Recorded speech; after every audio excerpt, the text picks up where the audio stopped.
দেশের মানুষের মানবাধিকার প্রতিষ্ঠায় সবাইকে একসাথে কাজ করার আহ্বান জানিয়েছেন বিচারপতি মোহাম্মদ মুজিবুর রহমান মিয়া। সকালে চট্টগ্রাম জেলা পরিষদ মিলনায়তনে বাংলাদেশ হিউম্যান রাইটস ফাউন্ডেশনের 15তম প্রতিষ্ঠাবার্ষিকী ও চতুর্থ সম্মেলনে এসব কথা জানান তিনি।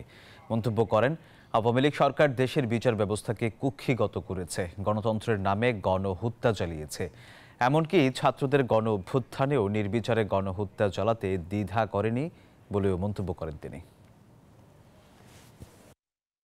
আসলে এটা সবারই প্রাণের দাবি। আমরা যে অবস্থানেই থাকি না কেন, মানবাধিকার একটা মানুষের জন্মগত অধিকার। সেই অধিকার থেকে যখন একজন মানুষ বঞ্চিত হয়, সেই বঞ্চিত মানুষটাই বুঝতে পারে সে জীবন থেকে কি হারালো।